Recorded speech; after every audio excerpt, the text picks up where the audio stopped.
I recently saw a statistic that said like 26% of doctors are going to leave the clinical setting in the next like 5 years. And don't quote me on that, but it was something ridiculous where it was like, people are leaving. Even my friend lives in Boston and is a dietitian up there in Boston Children's. And she was saying like the turnover there in the hospitals, like no one wants to stay in hospitals anymore. No one wants to work there. Everyone's getting out as much as they can. Welcome to Health Decoded, your number one source for real health information, with your hosts, Dr. Alessi and Matt Tack. Welcome back to another episode of Health Decoded. I am your host, Dr. Alfred Alessi, and I've got some exciting news. Today we are re-releasing one of our more popular episodes from the Full Fueled podcast with none other than our friend Dasha Agoulnik. Dasha is an expert in gut health, metabolism, and functional nutrition. And in this episode, we dove deep into how your gut impacts fat loss, hormone balance, and overall health and performance. So if you've ever struggled with bloating, stubborn weight, or mystery symptoms that your doctor brushes off, this episode is a must listen. Trust me, there's a reason this was one of our fan favorites. So whether you missed it the first time or you just need a refresher, let's get to the episode. Back at it, man. Hey, back. Good day, man. Exciting stuff here. We got a special guest with us today. I'm super excited. I'm actually really excited. Yeah, it's gonna be it's been a long time coming. So, ladies and gentlemen, today we have the privilege of welcoming a true powerhouse in the fields of nutrition, entrepreneurship, and education. So we're gonna fill you in on all three of those. Our guest, Dasha Agoulnik, is a trailblazer whose remarkable achievements have left an indelible mark on the world of nutrition and gut health, which we're going to be focusing on both of those, and we're going to be focusing on, obviously, the entrepreneurship piece, because she is amazing. Yeah. Tell a little bit about her. Dasha is a registered dietitian, 5-time published nutrition researcher, 2-time award-winning bikini athlete. That's awesome. She graduated from the top nutrition graduate program in the country, Tufts University at Friedman School. Her research and coaching focuses on optimizing metabolic and digestive health through nutrition and exercise. CorePerform has helped over 500 people and growing. Right, you're still building this, and you get results in just 3 months with 100% success rate. That's fantastic. I love those stats right there. She recently won Friedman's 100,000 pitch competition for her patent pending protein, which I want to hear a lot more about, and was welcomed into the U.S. Food and Innovation Council with leaders in the industry like Kellogg, Campbell, and Nestle. That's freaking huge. That's awesome. Dasha, how are you? Welcome to the show. Good. Thank you guys for having me. How are you guys doing? We're doing awesome. We're blessed today. We're blessed beyond measure. It's a chilly day here in Tampa, Florida. How's the weather out there? It's 46, but oh dang, this is weird. We wake up with like 40 degrees, and by afternoon the sun heats us up to like 72. Yeah. That's Florida. That's like Tampa too. right now. We call that like 75, 55, I feel like. So I want to dig in. We want to get nerdy today, but then we also want to get like I want to hear the entrepreneurship side as well. But you know, our focus is living full fueled, so we want to make sure we focus on the pillars, and that is the main thing is gut health. The gut health is so important, and we know you're an expert in that area, so we want to focus on that.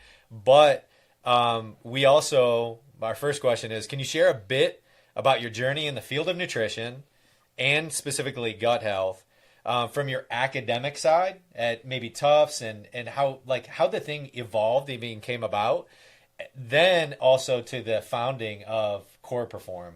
So if you could just give us a little background there. Sure thing. So my background is in nutrition research. So I got my master's in nutritional epidemiology from Tufts Nutrition, which is a really fancy way of saying how diet affects disease. And so my thesis at Tufts was looking at the paleo diet. How was it created? Who created this concept? Is it actually valid based off of the research that we have around it, which it's not. We didn't, as human populations, we didn't really eat like they say we did. The research says that we ate like 110 grams of fiber a day, and that's not realistic, which I can go into later on. But my research really focused on the paleo diet. And at that time, I was getting diagnosed with celiac disease. So I was going through my own gut issues at that time, battling with doctors, I remember one time I was sitting in Boston traffic with, if any of you are from Boston, you know that this is like a 2 hour, you're stuck in head-to-head car. I remember having such a spasm and like stabbing pain in my stomach. I almost, like, I was stuck because I was like, do I call an ambulance because it's going to take them just as long to get to me right now in the middle of traffic? Or do I try and make it another 30 minutes to the next exit? Like, I was in so much pain during that time, and that really fueled a lot of my interest in gut health and understanding why the system is so broken in terms of the medical system. I was wanting to be a doctor. And then, I was like, you know what? I want to be a dietitian because I can change people's lifestyle and diet in order to improve their health. I don't have to have them get on a medication. I can actually change their life. And that is the most rewarding part of what I do, is I get to transform the actual human being. After people work with me, I get to see the brightness that changes in their life. I get to hear about how their coworkers are commenting about how much nicer they are and happier they look, and what's the magic trick that's now going on. So all of that research got me really interested in gut health. And I remember when I was choosing my thesis at the time, I actually wanted at the time to do the low FODMAP diet. I was like, this is going to be the next big thing. And my professors were like, no, there's not enough research on it. You shouldn't choose the low FODMAP diet. No one knows about it. I've never heard about it. And I was like, no, I want to do it. And they were like, you can't do that one. And funny enough, like 10 years later, everyone knows what the low FODMAP diet is. And I was like, I shouldn't do it. It's always been a huge passion of mine. And I then became a dietitian and opened my own practice right after graduation. I love that you went that route, opened your own practice, and you went entrepreneurial stuff. Because, a lot of dietitians get stuck in that medical system too. Right? Like, they just go work with a hospital system, and then it's just, like a hospital nutritionist is giving people peanut butter and jellies bedside. Like you said, it's broken, right? So you're shifting the paradigm in another direction, which is fantastic. So really, really love that. I actually worked in a hospital while I was doing my dietetic internship. And I remember the whole time I was like, I came in as an entrepreneur, and I was like, I'm going to be an entrepreneur after this. And my dietetic director, she was like, why are you in one of the best clinical programs in this country if you're not going to go clinical? And I was like, because I need to learn what's going on in those systems, because all of my patients have to understand, and myself, like, we all go through that hospital system at some point in our lives, and I need to understand it from the ground up. I need to know internally how the teams are working, how the dietitians are working in those teams. And that's why I love doing my internship.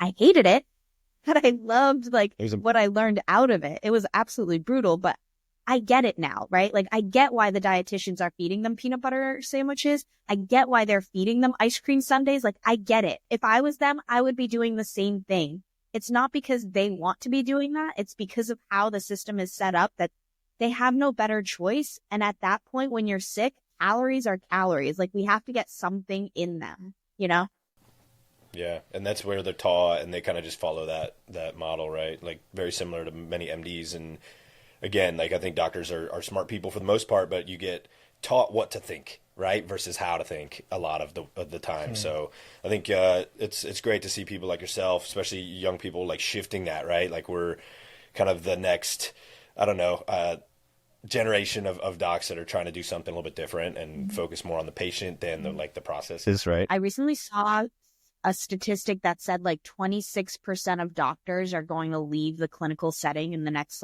5 years or something. Don't quote me on that, but it was something ridiculous where it was like, people are leaving the health. Even my friend lives in Boston and is a dietitian up there in Boston Children's. And she was saying the turnover there in the hospitals, no one wants to stay in hospitals anymore. No one wants to work there. Everyone's getting out as much as they can. Yeah, well, what's the energy like in a hospital? It's usually not great, right? It's pretty negative. It's very I don't think people really get healthier in a hospital. Maybe they're being saved from some kind of life-threatening injury or illness acutely, but they're not ultimately getting healthier, right? And that's got to happen, honestly, at home, right, with your diet and nutrition stuff, which is kind of segues right into what I wanted to ask you. Can you explain a little bit the unique approach that you have with the CorePerform that, you know, helps people to optimize their metabolic and digestive health, and how you kind of came up with that? Yeah, so while I was going through this, I kind of was like, as a dietitian, what is the most inclusive diet that I could create that was least inflammatory for the most amount of people? Which means that, like, if I just gave it to Jane May, who I don't even know, Jane Doe, that's the correct. Like May. If I give it, yeah, Jane May. If I give it to Jane May and I don't know what's going on with her, will she see a benefit from this diet? And so what I did was I combined aspects of paleo, AIP, low histamine, low FODMAP. But what I did was those diets, a lot of them are actually, they're not like changing any carbohydrate intake or fat or protein intake. Like, you can still eat all those things on all of the diets, but what changes is the specific fruits and vegetables. So I went through those lists and I made like a really, really micronutrient dense foods list for my patients that's put into 3 columns, a little bit mirrored from this Walls protocol, if you've ever heard of the Walls diet, which is a clinical evidence-based. She's done clinical trials on her diet intervention. And it's kind of picking up pieces of that as well, where it's really focusing on the 3 phases of your liver detoxification system: B vitamins, antioxidants, and then proteins. And so I've created this diet, right? And so everyone who comes to me, we typically, for the most part, I mean, of course, there's modulations based off of the person, but we put them on this elimination diet. And as quickly as we can, we reintroduce the food back into the diet. And the reason why we do this is because food sensitivity tests are not accurate. And the only true way to identify a food sensitivity and to heal from any food sensitivities that might have come up is to eliminate and exchange whatever food that you're eating.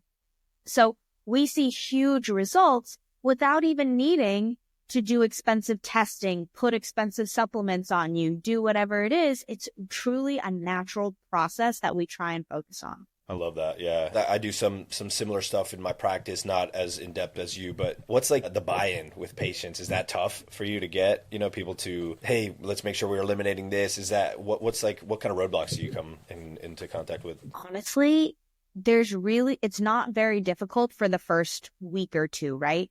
And the reason being that I think that most people there's really no roadblock, to be completely honest. Yeah. Because within the first week, people feel so much better. Like, I have people losing between 0 to 10 pounds. I had a girl once lose 10 pounds of water. I had her tracking her calories every day. I was like, you're hitting the same macros. She came from a bodybuilding background. She lost 10 pounds of water in a week. I was like, how are you alive? Like, how did you have that much inflammation in your system? Yeah. I feel like one thing I love about you, you know, there's a book, I think it's called The Speed of Trust. And it's one of those things when they're coming to you, you're just like building that trust as fast as possible, or already have it just because obviously your background. So they're coming to you and they're like, look, I need help. But the other thing that I love what you're saying is like, it's part of the reason why I love Dr. Lane Norton. He's all about the science. Give me the science first. Like, I want to be science forward. I want to figure out like the root, and then we'll trace back, and help you. So this is another question in terms of like 100% success rate in CorePerform, because like when proteins, I take proteins when I'm working out. Majority of them do leave you bloated. There's some sort of digestive angle that like throws you off. But now you've helped over 500 clients. I think it's more at this point in 3 months, but you've had 100% success rate. Can you share, you've already shared a couple, but some inspiring stories or success transformations that you've seen? You want to differentiate the difference between my protein supplement company and the coaching side of the company, because Sure. protein company, I only started because of my clients. Because when I started putting them on this elimination, that was like, you know, the basic like, hey, let's not use processed whey proteins that make you fart all the time. And they were like, okay, Dasha, well, what's the solution? And I said, you know, I don't have one. The plant-based proteins on the market right now have heavy metals in them. They have tons of gums and fillers and they're filled with like vegetable fibers and all this. Like the ingredients list is so long, and the amino acid intake is not optimized, which means that I need you having double the amount.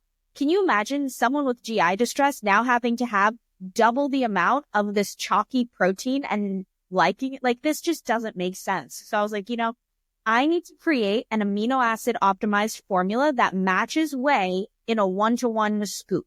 So just as much leucine, just as much essential amino acids in this one scoop as this whey protein scoop does. And that's why I created that CorePerform formula that was top 9 allergen friendly, that could be digested, that didn't have gums, that didn't have artificial sweeteners, and still tasted amazing. So that's why I created the CorePerform protein powder, but I do not require my patients to use it at all.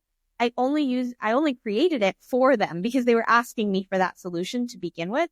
And I say, hey, this is one option, but like, if you want to try beef isolate, you can try that. I personally think that tastes like metal, but you can try that. And like, you can try all these other options. That's awesome. Nice. Yeah. And I think, I've gone through in my past of, being an athlete, bodybuilding, and like just being becoming a chiropractor and stuff. I've gone through so many different brands of proteins, and there's some I like better than others, but there's always like, like you're talking about the toss up between like ingredients that are, most people can't even pronounce it. What the hell's in this thing? And then is it coming from a clean source? So that's fantastic. I'm gonna get some of your product too, because I want to try that. Yeah, for sure. One thing I wanted to ask you too, because I've heard it in a previous podcast, and I'm so interested because it's come up a number of times, and I'm always asking, like, why don't we know what a healthy gut looks like, right? One of those things, we know what like an unhealthy gut looks like, but we don't know what are the precursors to make the healthy gut? That's always been a question for me. Like, we know what a healthy artery looks like, a clean one.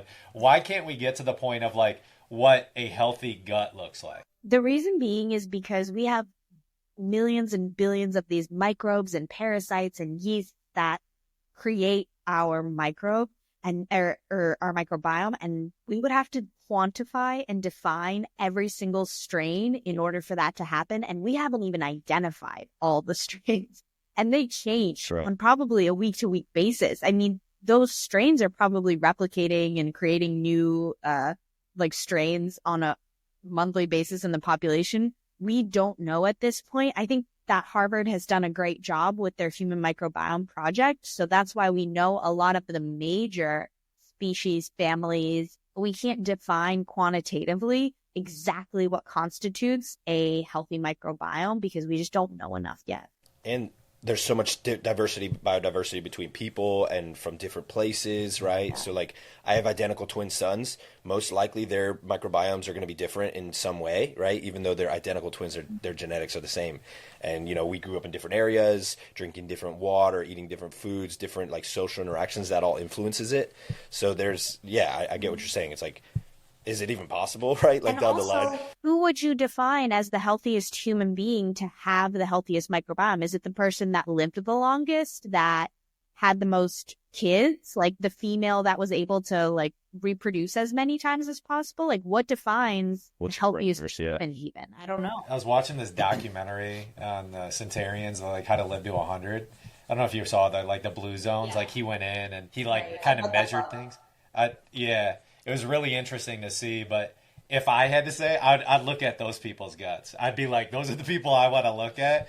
There was a 100-year-old man in Costa Rica that was hopping up on a horse and just riding along. He was 102. I'm like, dude, I want that dude's gut. Whatever that is. But dude, again, it's also the soil in Costa Rica versus the soil in Sardinia, Greece is it's different, right? Yeah. So their crops are growing in different climates, different stuff. So you got to imagine their microbiome is going to be different, even though both these guys looked healthy at 102. You know what I mean?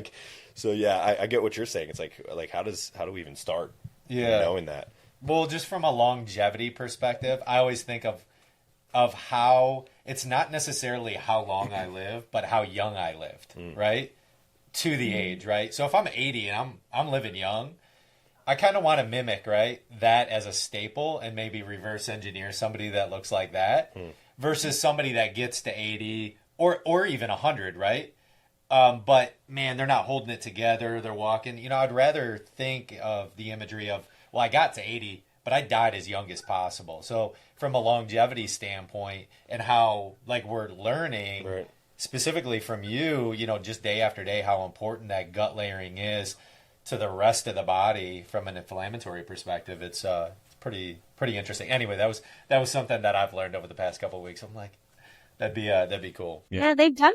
So they have actually profiled the microbiome of like the Hadza population that they've based the paleo diet off of, and they've also done a few more profilings of, I believe it's like Italians and other populations that seem to have the healthiest microbiome. So they're trying to put together the general like overviews and overlaps that they can see. But still, we're not close to what exact quantitative amounts and what that really can be defined as. When you start talking about like these other countries and stuff, it's like they have different standards than our country as far as like what happens to the crop, right? Mm-hmm. Like, and I guess tell me your opinion on this. Like somebody who is maybe, especially being that you have celiac, like someone who's gluten intolerant or sensitive to gluten here in this country can somehow go to Italy and eat pasta and not have a reaction.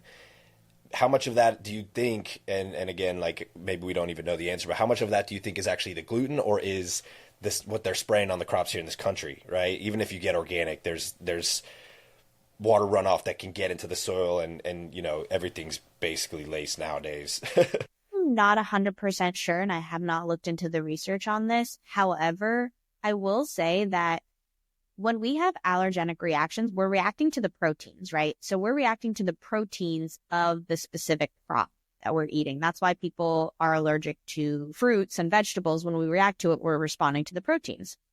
So I don't know that that specific species has a different gluten creation. Maybe. I look at like a bodybuilding perspective where if you repeatedly eat the same thing that is inflammatory, you will become sensitive to it. A lot of people talk about this in bodybuilding with like oats, for example, or something like that. And for us to say that it's the grain versus the spray, I'm not sure. Right. Yeah. There's been a recent study that said that people who eat more fruits and vegetables in our country live longer. And what's sprayed with glyphosate?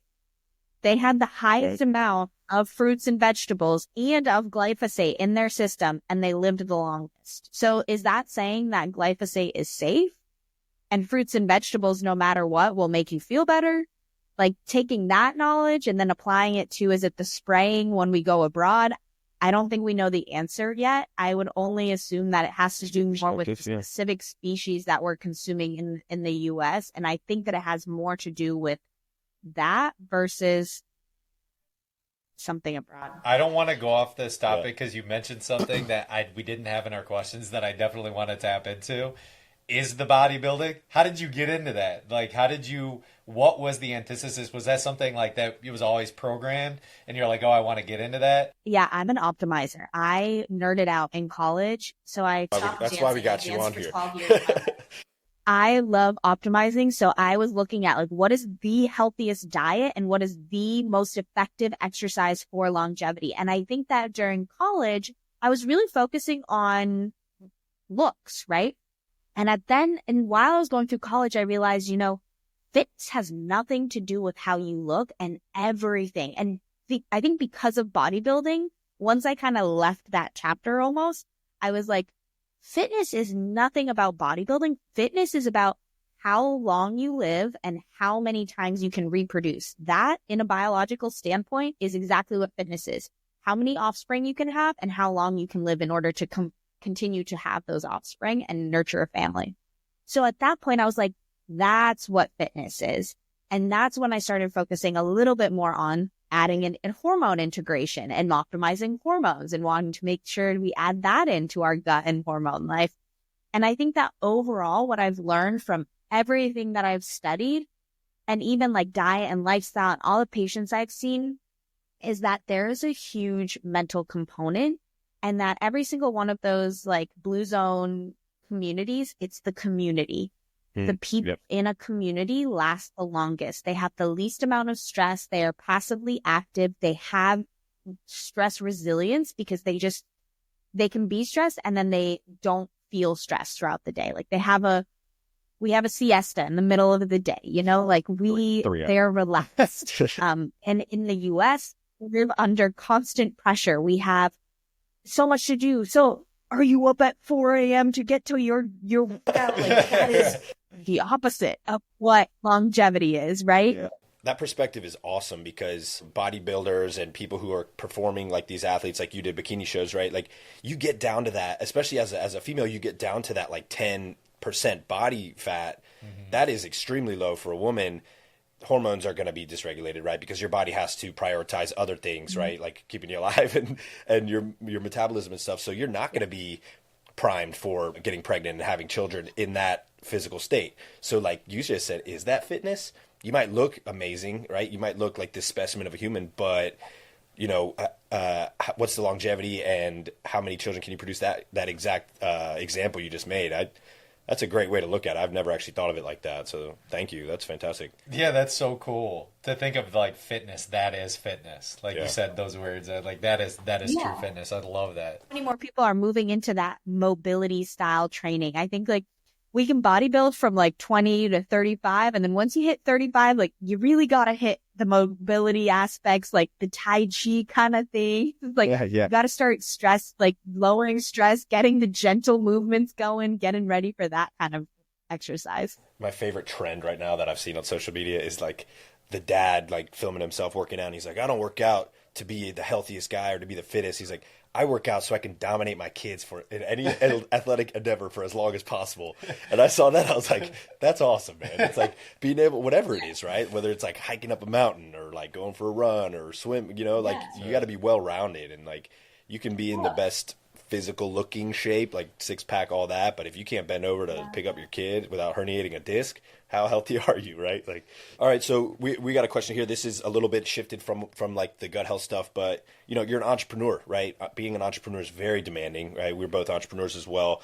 How do you balance that entrepreneurial life and those endeavors with the personal life, with the health and your own health? Do you have aspiring entrepreneurs looking to maintain a healthy work-life balance that come to you and maybe you coach them through that kind of stuff as well? So I've been through like all phases of entrepreneurship, and I think that every entrepreneur has phases of isolation, and every entrepreneur has like an epiphany and a realization of what balance truly looks like in their life. And the key to that is always community, in my opinion. And I don't know if you guys have experienced this too, because when you're in the isolation, it might be a good point for you, right? Like maybe you're grinding, you're building the business, etc. But you can build the business, but you can't grow the business until you start talking to people, laughing more, having that community, relaxing, because you'll burn out. Yep. You will burn out if you don't step out of that zone. And so I think that's like my biggest takeaway of it is being an entrepreneur. And like now I just recently, like 3 or 4 weeks ago, moved in with some of my best friends. One of them's an entrepreneur. One of them is actually does like M&A for a big company here. So he knows a lot about like financial businesses and buying businesses and what makes a good business, scaling a business. Cool. And living with other entrepreneurs is a game changer. Mm-hmm. Because now even every single week we have a team meeting on Sundays, and on Sundays we talk about all our house rules, about everything else, but we also talk about our businesses. And we get feedback from each other, and we get new ideas from each other, and we're constantly supporting each other to grow.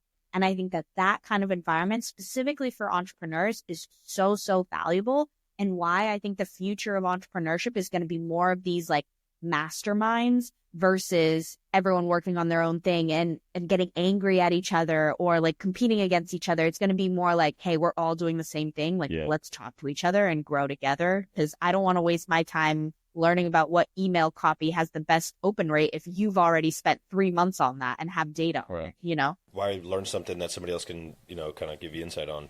And it doesn't have to be that lonely life, right? That like, that is so portrayed as like the entrepreneur grind is this lonely head down. Because like I've almost burned out twice in my business. Like, and I know what it feels like when you're just like not feeling that purpose, not feeling that love for what you're doing, not really wanting to go to work in the morning. It's not great, man. And like, you're like, damn, my name's on the door. I kind of have to go now. So it's like, But yeah, having the community is huge. I think that's awesome. another big thing that you had mentioned in there, and it's just like, it's part of the reason why Alfie and I love doing this.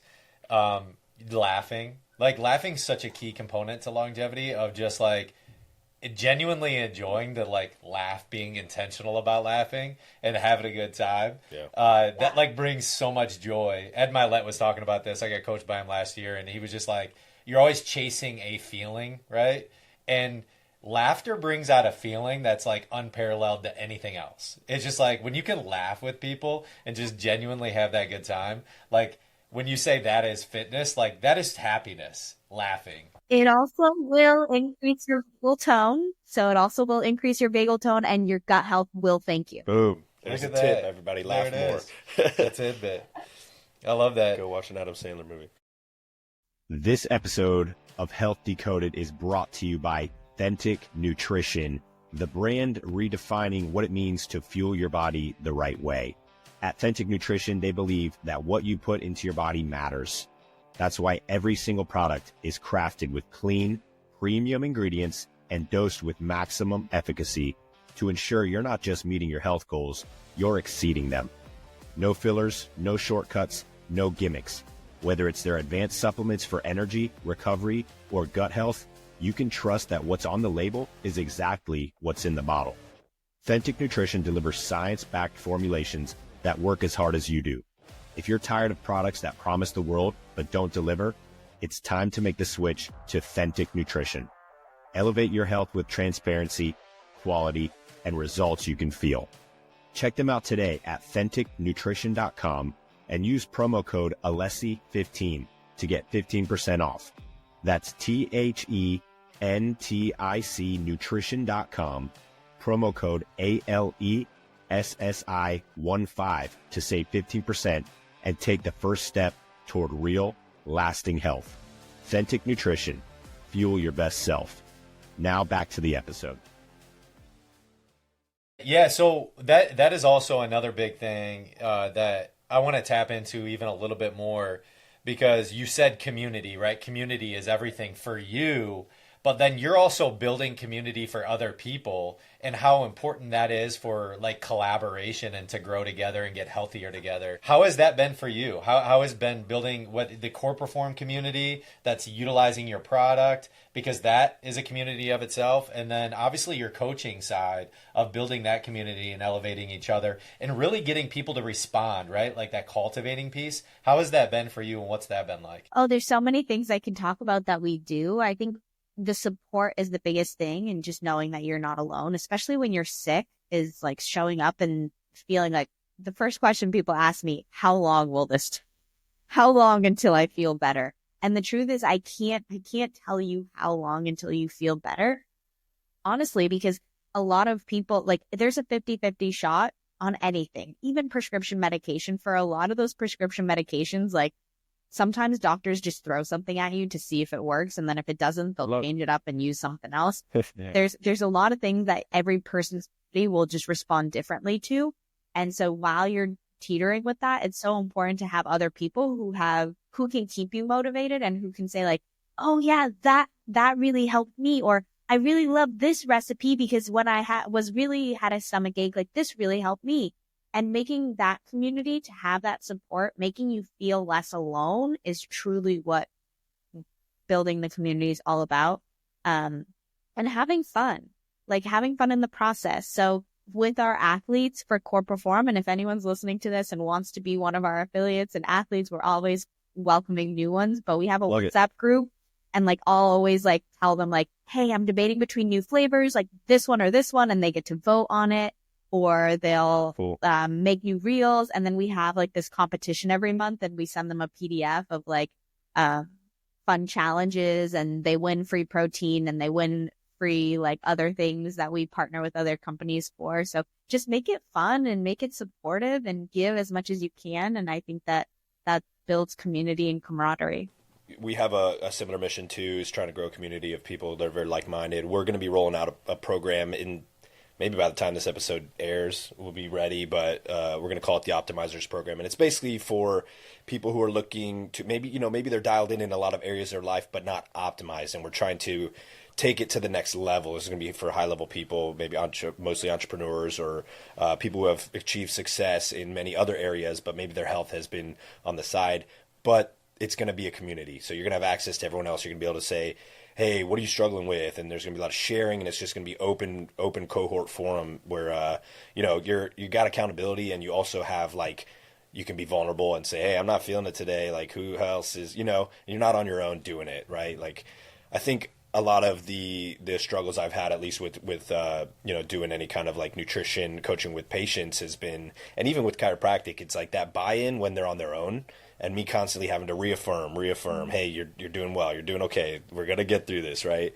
But when you got someone doing it with you, like if I get like say a husband and wife come in for chiropractic care and they're doing it together, and I put them on a similar protocol where they're coming in twice a week together, the results are always better. It really is. And I should get a study done or do some like internal work on like the numbers. But when you have like a accountability buddy, man, it's night and day for sure. Accountability will transform people's lives and make sure that there's different theories of behavior change. I took an entire class on it in my master's. Yeah. But there's like external motivators, internal motivators, and in order to get to the external or the internal like habit routine building, you have to sometimes have like an external motivator, like a friend or an accountability partner who will get you there. You typically work one-on-one, or do you bring them collectively in the community almost right away? Or do you work with them one-on-one and then bringing them into the community? We have weekly calls in our community. And then on top of that, if they want the extra support, and then on top of that, we have the one-on-one check-in. So they get the opportunity to feel a part of a community. Like this on Monday, we did vision boarding for 2024. So we talked all about resolutions and what happened last year, what we can look forward to next year, and how we can create OKRs for that outcome. Are you an EOS, entrepreneur organizational system, to run your KPIs and OKRs? And I do it myself. You do it yourself? I love that. As a fellow entrepreneur, I am a lawyer. I'm the lawyer. I'm the operations manager.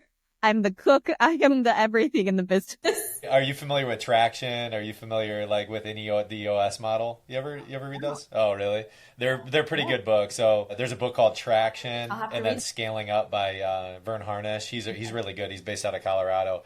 But all these practical things that you're talking about, but like I do them personally. So I met with some guys this morning, including Alfie, and we kind of have a scorecard of life that we build out things, and those are kind of our OKRs and our KPIs for the week of how we're focusing on faith, family, relationship, finance and business, and fitness and health. So we want to make sure we're queuing those up and measuring those on a weekly basis. But then in business, obviously I want to know how my the sales department's doing, the marketing department, the operations, and then the finance. So that was just from an entrepreneurship question I wanted to tap into real quick. But you've had a lot of accolades and recognitions throughout your career. So, and it's short. You're young, aren't you? How old are you right now? 29. You're 29. You're so young. Good stuff. And you've just had remarkable, obviously, acceleration in your field. I love the research piece. What achievements stand out for you, like just right now, and then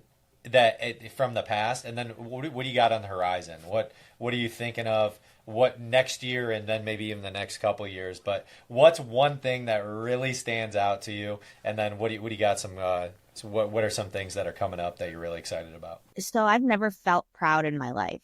I think that this may be actually a common thing with females, and especially who have this type A personality. Like I've never really felt proud in my life, except for one moment. And that one moment was when I graduated Tufts. Because so many people bash colleges and schools nowadays. They're like, no one needs that. Honestly, that school changed my life. They gave me opportunity, and I'm forever indebted for that opportunity and for those connections and for the research and for the knowledge that they gave me. And so graduating from that and feeling a part of that community, feeling a part of like a higher level of standards, feeling a part of, we have the White House on the other line, and we are all in a room with Kellogg and Campbell. Like giving me that opportunity to take me to that higher level and graduating from that school, that's the proudest moment I think I've felt. And then second to that would be when I actually won the pitch competition a year or two later. I cried as I was winning. That's awesome. That's fantastic. So cool to hear about that. What do you have in the works for CorePerform and for your coaching program? Like what are things that you're looking in future tense, maybe some goals that you have? Maybe, and it could be clients, or what are some things that you're thinking of in the future? We have some fun ideas. And this is purely like social media and reach, and we can get into the nitty gritty of things. But I think we're looking to expand our social networks in the next year. So we're looking into more Facebook utilization, which I know a lot of people are actually staying away from, but also YouTube. And so we're just trying to test out the waters. And I think entrepreneurship is constantly a risk. You kind of have to take risks in different areas and grow different channels. So I think we've mastered Instagram at this point, and now it's a matter of, okay, we have systems and operations set for Instagram. Let's now open up and now add a YouTube component, now add whatever else component, a TikTok component, whatever else. And so we can increase our lead gen. So that's what we're working on from a business perspective for the next year, I think. That's awesome. No, that's awesome. Socials is such a massive strategy. Yeah. But then also like that piece, and I want to focus on this a little bit because like that proud element that touches me, because I feel like I have a really hard time with that, of enjoying the process so much that like I get these daily pride moments every day. I'm like trying to go back to that of like, I was actually proud of yesterday. Like not one of those things where I'm constantly achieving and it's driving forward, but literally I'm going through this like scenario, even like this week, right? Of like, I'm so forward bound that like these proud moments should be happening like more often, I feel like, because we talk about that longevity component of just being able to laugh and enjoy that process of the journey. I don't want to get to the point where I like bringing this Tom Brady analogy, but like when the next ring's always the best one. I want to be able to process things like kind of like as they happen and as things slow down. What's your take on that? You made me think of like gratitude journaling, and I can tell myself, I am telling every single day, I'm so freaking blessed of what I do. I get to help so many people, and it made me think, what is the difference between gratitude and pride? And so I think gratitude and pride, they're slightly different in that gratitude, you are thankful and grateful for the place that you've been. Pride is taking accountability that you yourself have gotten you to this point, right? It's more about you. There's like a you component versus anything else. That's great perspective on that. Hey, so we've loved having you on here. This conversation was awesome. This is probably the best one we've had, man. I want to ask you one last question. We usually ask this of everyone that comes on the show. So we at Full Fueled here talk about like how are we living our life fully fueled? We have these 6 pillars that we focus on: fuel, movement, sleep, mind, so like mindset, work and purpose, and then spirit. Tell me a little bit about like what does that mean to you to be full fueled, and how does that how do you see yourself living your life full fueled? I love that because we have the same, very similar ones at CorePerform. We have CorePerform 5 pillars: sleep, personal stress, environmental stress, exercise, and diet. And once you've mastered the stressors of those 5 things, you're living life free. And so if I were to say, what does living life fully fueled mean? It means you're living life free, full of love, and full of giving love. That was a knockout answer. I love that. Can you tell the listeners a little bit about, where they can learn more about you, online, website, Instagram, all of it? Just kind of plug yourself here. Absolutely. So my Instagram is Dasha Fitness, Dasha Fitness. And then our website is CorePerform.com. And if you're interested in trying the protein, you can head right to our website. You can get 15% off on your first order. And we're on Amazon as well. And you can always shoot me an email. All my links and everything is going to be linked below, I'm sure. Everyone listening needs to follow Dasha at Dasha Fitness, because so I've much been good following content, her, man. and it is like pure value. Yeah. Like she puts a lot of effort into her Instagram feed to provide a tremendous amount of value. So I couldn't encourage it more. Please go follow her because she is absolutely just like free value driven. So if there's anyone you follow, please go follow Dasha. She's amazing. Thank you so much. And you're reminding me that we do have a free value opportunity. If you guys want to try out the CorePerform diet yourselves, we're going to be running a challenge next month. January 7th is when we'll start. So definitely head to my page because registration will open the first week of January. And we'll be giving out free coaching training for a whole week altogether in a WhatsApp community and giving you all the recipes you need, how to tackle your health and all the things. So if you want free for the next year, you can join us then. Well, awesome. That's what we got here at Live Full Fueled. Live Beyond Limits, baby. Live Full Fueled. Let's go. Thank you again for joining us for another episode of Health Decoded. I'm your podcast host, Dr. Alfred Alessi. If you enjoyed this episode, please subscribe to our channel. That way you can make sure you're catching all the latest episodes. Share this with somebody who you believe may need to hear this information or would benefit from it. And follow us on all our channels. You can also go to alessifunctionalhealth.com, check out our resources tab for our newsletter, for any of our hosted partners or any other information you may need to connect with us. And we want to just tell you, tune in to next episode where we answered some of our most frequently asked questions that we receive from our listeners and from our patients. This is going to be a very, very powerful and impactful episode. And you might hear something that you've been struggling with, and this could benefit you. So please tune in next week to Health Decoded. Stay in touch. And again, stay curious, stay empowered, and remember, your health is in your hands. Thank you for tuning in to Health Decoded, where we break down the truth about all things health and empower you to take charge of your well-being. If you found value in today's episode, please subscribe, leave a review, and share it with someone who needs to hear this. For more resources and personalized support, visit us at alessifunctionalhealth.com and sign up for our newsletter. To hear your questions answered live on the show, send them to ask@alessifxhealth.com. That's ask@alessifxhealth.com. Until next time, stay curious, stay empowered, and remember, your health is in your hands.